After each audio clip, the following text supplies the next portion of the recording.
Hello everybody, my name is Drew, I'm with Threshold, and I'm joined here by Shervin from BlueBird Simulations.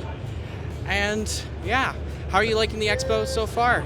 Well, thanks for having me and doing the interview. The expo has been amazing so far. It's been such a turnout and so much interest in the plane. It's been humbling to say the least. So it's been really great. Yeah. I love it. This is an amazing experience. Yeah, definitely. So let's start about you. So what got you into flight simulation and flight sim development? So I started with FS4. It was like 30 years ago, basically, flight simming. And then I was a freelance developer, just freeware planes, like in 1995, just working. And eventually, I worked for a major freeware group in the early 2000s. And then I moved on to a payware group in the mid 2000s. And then I took a sabbatical after FSX died. All right, so I did a little P3D. Mm-hmm. But then once 2020 was announced, that really got me back into the excitement of developing for flight sim. So it was really 2020 that brought me back. Yeah. So why the 757? That's a great question. We get asked a lot. Originally, for people that may not know, our first project as BlueBird was going to be an Airbus. There was only 4 of us, and luckily we canceled the project because it was another freeware developer was making the A380, and we decided to kind of put that aside. And we, as a group, sat down and said, all right, well, what's a good product to make? And we looked at the market and we said, well, nobody's developing a 7.5. It's kind of a no-brainer in that sense to do a 757.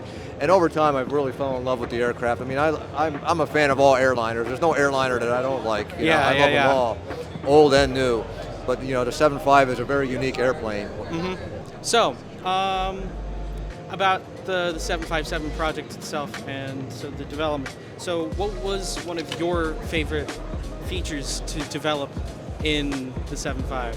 Because I know you get asked about like what features and when it's coming, but what do you enjoy? I think ever since we had the whole restructuring 2 years ago with bringing in the new system devs, seeing the amount of just detail they're putting into the systems, it's been tremendous. And that's just my favorite part of the development that I've seen. Because when we started, right, we 4 of us, I wasn't going to be naive. We couldn't make a full high-fidelity study level. And I use those terms interchangeably because everybody has different definitions. But this is going to be up there with the best of the best. That was always my hope to eventually make an airplane. But when we brought on the new team 2 years ago for programming, and seeing what they've done, that's really been my favorite part, is seeing the systems development. The level of detail these guys are putting in is phenomenal. It's just amazing. I love it. That's amazing. So last year at FSExpo, you announced that you were developing a Boeing 787.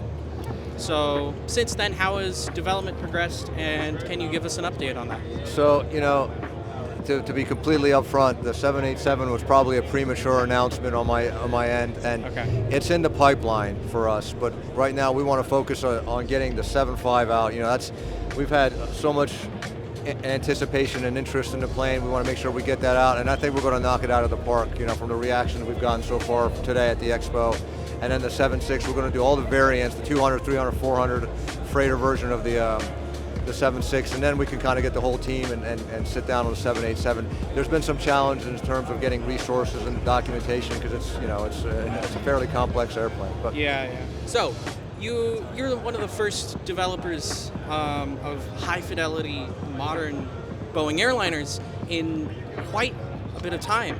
So do you think there's an underserved market with modern Boeing airliners, and do you think there should be more in the space than there already is? That's a great question. And in a sense, I mean, I could speak for the 7.5 and the 7.6. That's an underserved market that we're going to tap into. When you're talking about the more modern, like the 7.8 and even the 777X, I know there's other devs that could potentially be working on that. So I mean, it's definitely a market there. I firmly believe that there's always room for, even if multiple devs make the same aircraft, there's always room in the market for both devs. It's just a matter of how much system fidelity you want to put in there. And for us, any airplane we do, we want to make sure we have a lot of documentation to really accurately represent the systems. So I think the 7.5 and 7.6, we're really going to fill that market, with our product. So moving on, so to shifting Microsoft Flight Sim 2020 add-ons to 2024 has presented a bit more of a challenge than expected for quite a few developers.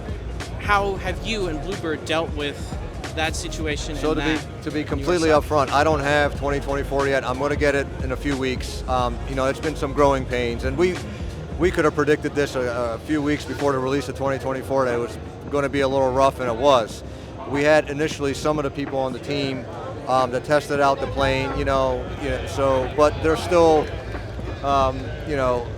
we still got to do some testing, and we will, because we want to make sure we have, it might not be upon release, but soon after release of the 7.5, we want to make sure we have compatibility with 2024 as well. Yeah. Because we do believe that more people will shift as they fix the issues. I know they're on Sim Update 3 beta right now with 2024, so I'm confident they'll fix these issues. It's going to take a bit, so. Yeah. So the 757 and the 767 were your first projects for the new Microsoft Flight Sim titles. What were some unexpected challenges you faced on getting back into flight sim development after such a long time?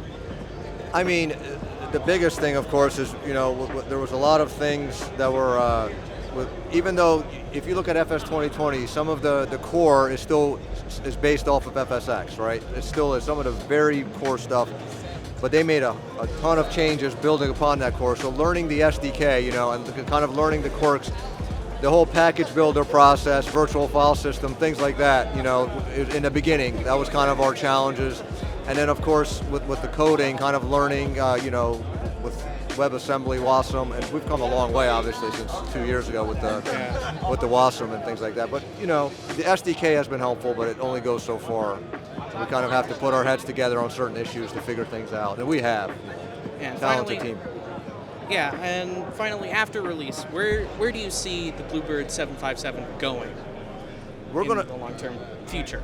I mean, we're going to continuously update the plane. We're not, after we release it, we're not going to forget about the 7.5. When you think about 2020, 2024, we bring out the freighter expansion that's going to have some added functionality and features that we're going to roll into the passenger version. And then we may even at some point, one of my favorite devs, I'll name him Phoenix, like how they did a Block 2 with the A320. I'm not going to drop too many hints, but we might do something similar way down the line with the 7.5 and kind of an updated model and things like that. Mm-hmm. But we're going to continuously improve the 7.5. I think it's going to be it already is a solid product from what I've been gaining. All the reaction, and once we release it, it's going to be truly special, and we're just going to keep adding on to it. Yeah, it's amazing to see how much progress you've made since the first couple of announcements that we saw a couple of years ago. And so thank you so much for taking the time out of your very busy day to talk with us. Thank you. Thank you so much. Thank you for having me. And thank you for watching.